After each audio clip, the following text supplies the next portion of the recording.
Timnas Futsal Indonesia buat Raja Futsal Thailand terkapar.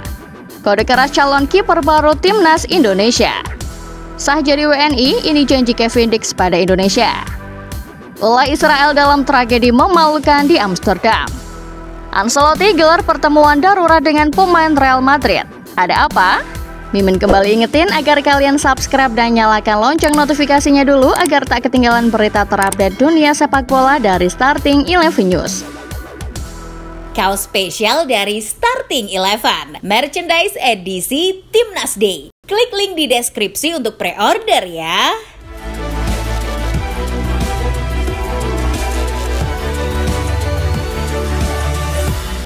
Dilansir dari The Sun, Manchester United dilaporkan segera menawari pemainnya Amad Diallo sebuah kontrak baru yang bernilai menjanjikan. Setelah beberapa hari lalu tampil memukau saat melawan PAOK di ajang UEL. Red Devils akan menawarkan kontrak 5 tahun bagi Amad Diallo dengan gaji yang naik 3 kali lipat dari sebelumnya, yakni dari 29.000 pounds per pekan menjadi 90.000 pounds per pekan. FYI, Amad Diallo ini kontraknya akan habis akhir musim ini.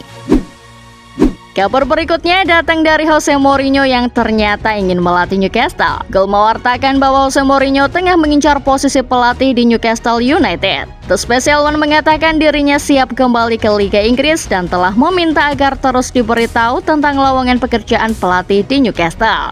Kedekatan Mourinho dengan Newcastle sebelumnya telah ditunjukkan dengan pertemuan dirinya dengan Yasir Al-Rumayyan di Grand Prix Arab Saudi. Laporkan hubungan keduanya membuat peluang mau hijrah ke ST James Park semakin besar.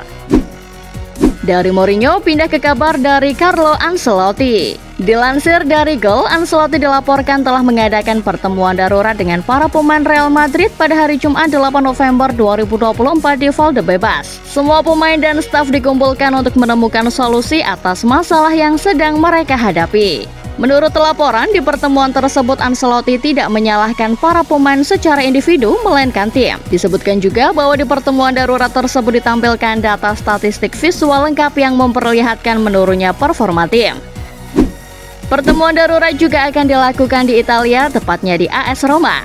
Dilansir Football Italia, pemilik AS Roma Fredkins dijadwalkan tiba di ibu kota Italia pada Sabtu 9 November 2024 untuk mengadakan serangkaian pertemuan dengan pelatih, staf, serta manajemen klub. Pemilik Giallorossi itu dilaporkan datang ke Roma untuk mengambil alih situasi di tengah performa Serigala Roma yang akhir-akhir ini ompong. Kehadiran Fredkins tersebut tentu membuat ketar-ketir pelatih Ivan Juric. Pasalnya, dulu De Rossi dan Mourinho dipecat setelah adanya pertemuan langsung dengan pemilik Roma.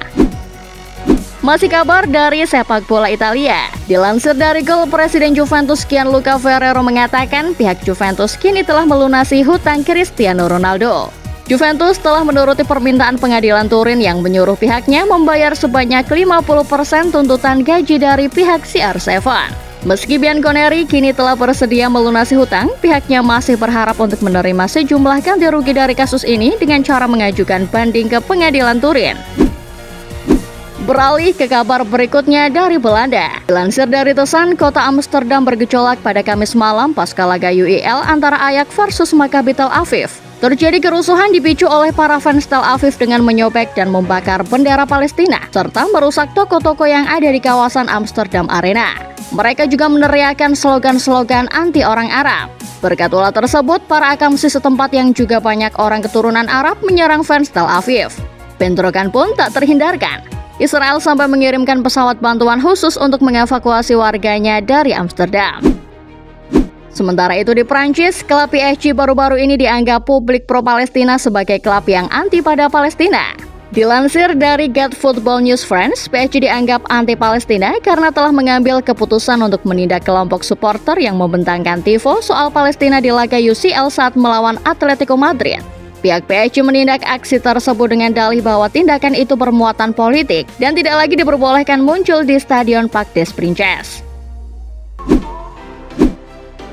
Masih kabar dari sepak bola Prancis. Dilansir dari L'Equipe, pelatih Marcel Roberto De Zerbi tiba-tiba bicara ke awak media untuk siap hengkang jika dia adalah penyebab mundurnya performa Marcel. Hal itu diungkapkan langsung oleh alienator asal Italia tersebut pasca kekalahan Marcel di Ligue 1 atas Auxerre 3-1 Jumat 8 November 2024. De Zerbi siap pergi dari Marcel jika ia tak mampu memenuhi tuntutan klub. Ia juga tak peduli berapa uang yang diberikan klub, yang terpenting bagi dirinya kesuksesan klub dan kepuasan kerjanya secara pribadi. Dia juga mengatakan tidak ingin menyusahkan dan memberikan beban kepada pihak lain atas kemunduran performa Marcel.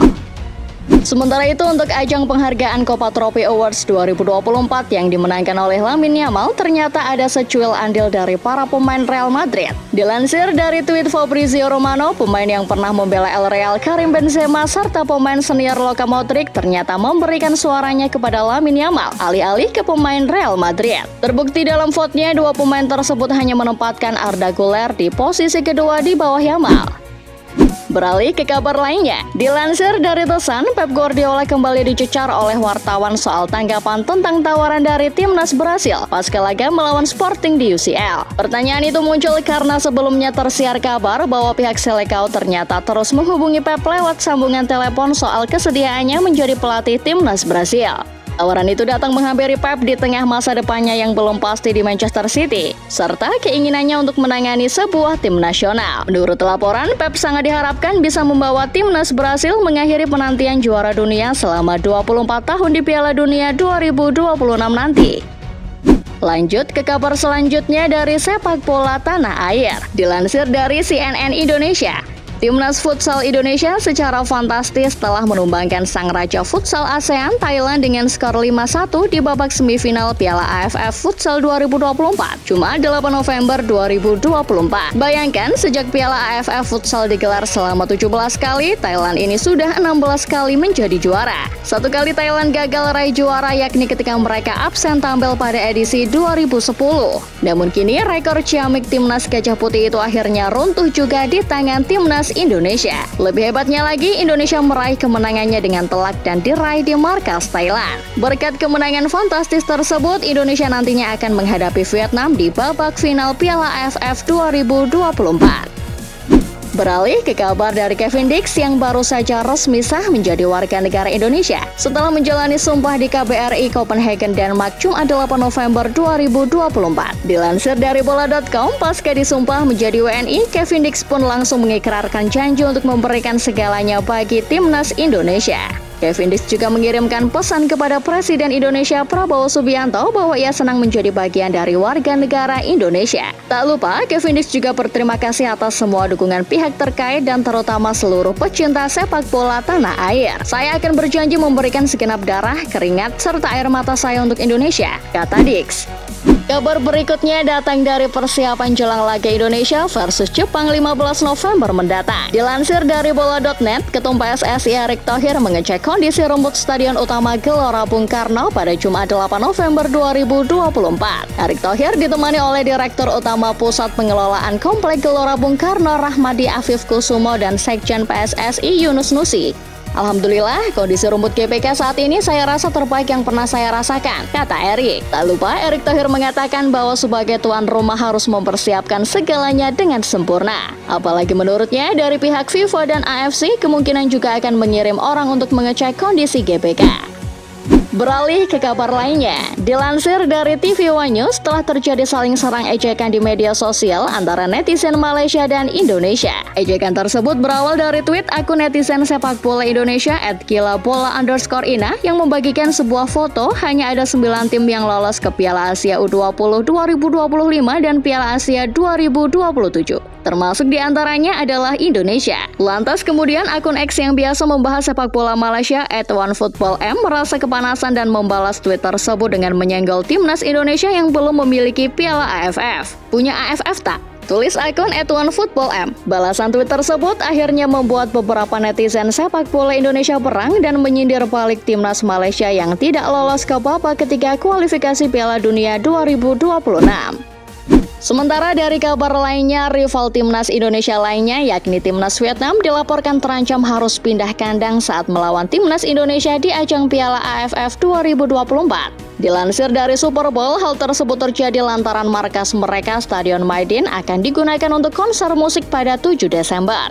Hal itu dikhawatirkan akan mengganggu kualitas rumput stadion. FYI, di Piala AFF 2024, Vietnam akan memainkan 2 laga kandang, yakni menjamu Indonesia pada 15 Desember dan Myanmar pada 21 Desember. Federasi Sepak Bola Vietnam telah mengatakan bahwa penyelenggaraan acara musik tersebut tak bisa ditunda, dan kemungkinan mereka akan mencari stadion alternatif saat menjamu Indonesia pada 15 Desember 2024. Dilansir dari Goal, Manchester United dilaporkan memulai bernegosiasi dengan pihak Munchen untuk memboyong Leroy Sané pada Januari nanti. Ini karena MU butuh pemain sayap baru di sisi kanan menyusul cederanya Anthony. Di waktu yang sama, Sané yang kontraknya habis akhir musim ini juga diharapkan bisa diuangkan segera oleh Munchen. Pemain berusia 28 tahun itu juga belum menjadi pemain inti di skuad besutan Vincent Kompany. Beralih ke kabar dari sepak bola Spanyol. Dilansir dari Football Espana, Presiden Petahana Real Madrid, Florentino Perez, dilaporkan akan kembali mencalonkan diri sebagai Presiden Los Blancos di pemilihan umum Presiden Real Madrid 2025. Meski kini sudah berusia 77 tahun, Perez belum berencana untuk meninggalkan jabatan Presiden Real Madrid. Akhir bulan ini, Real Madrid akan menggelar sidang umum yang salah satu agendanya adalah usulan pemilihan anggota Dewan Pemilihan Umum Presiden Real Madrid. Pada saat yang bersamaan, Perez sebagai kandidat calon presiden juga akan diumumkan. Sementara itu, di Italia, tersiar kabar bahwa AC Milan akan segera memberikan kontrak baru bagi pemain tengahnya Tiani Reinders.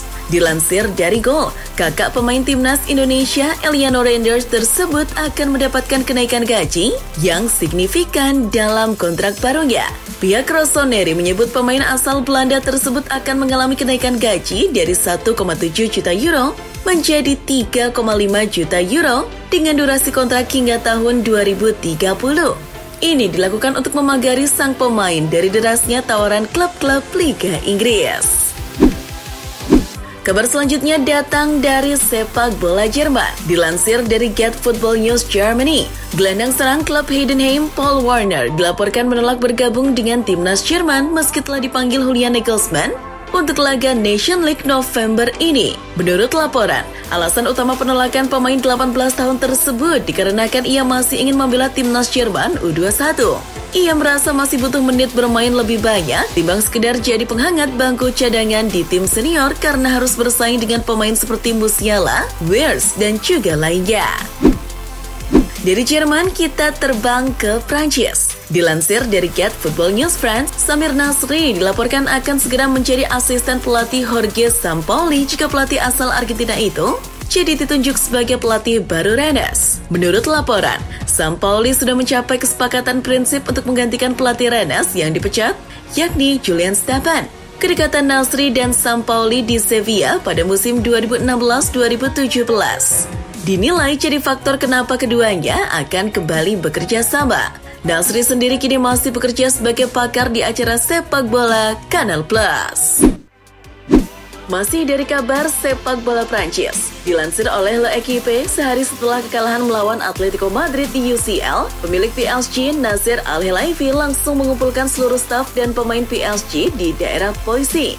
Maksud Al-Khelaifi mengumpulkan mereka yakni memberikan wejangan guna mempersatukan lagi ikatan mereka yang dinilai mulai renggang dan berdampak pada performa. Meski kadang menerima hasil minor, Taipan Qatar tersebut masih percaya pada timnya saat ini. Ia menilai klub masih berada dalam arah yang benar.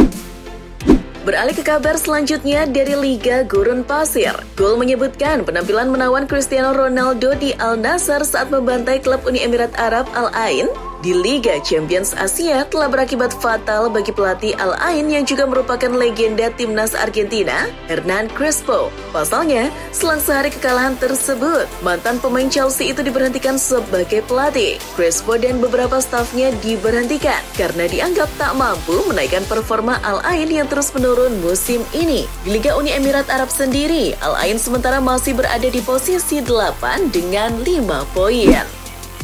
Kabar selanjutnya datang dari sepak bola nasional. Jelang laga melawan timnas Indonesia, timnas Jepang mempunyai persiapan yang cukup meyakinkan. Dilansir dari Suara, dilaporkan bahwa mereka punya data lengkap performa para pemain Timnas Indonesia. Hal tersebut diungkapkan langsung oleh Direktur Tim Nasional Asosiasi Sepak Bola Jepang JFA, yakni Masakuni Yamamoto. Data tersebut kini sudah sampai ke tangan pelatih Hajime Moriyasu untuk dipelajari. Kami memiliki departemen analisis yang canggih, jadi kami tahu segalanya tentang lawan. Analisis data yang kami lakukan sampai sekarang masih bekerja dengan baik, kata Yamamoto. Beralih ke kabar dari calon pemain naturalisasi Timnas Indonesia. Kiper klub Jerman Augsburg yang punya darah Indonesia, Daniel Klein, telah bersedia untuk dinaturalisasi dan bermain untuk Timnas Garuda. Bahkan, ia rela untuk melakukan seleksi dulu jika dibutuhkan. Ia mengaku akan menunjukkan kemampuannya langsung di depan Shin Tae-yong. Kiper 23 tahun tersebut mengatakan, suatu kehormatan jika ia bisa membela tanah leluhur ibunya yang berasal dari Bali. Klein sendiri sebelumnya memang pernah dihubungi oleh orang kepercayaan PSSI, Fardi Bahdim, namun belum ada kelanjutan kabarnya lagi.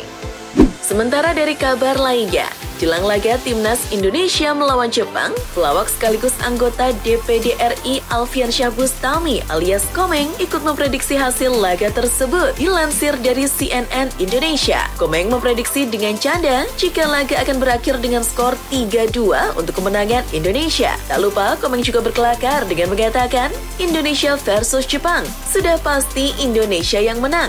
Karena sudah ditunjukkan pada tahun 1945, Jepang pergi dari Indonesia, kata Komeng di Kemenpora pada Jumat 8 November 2024.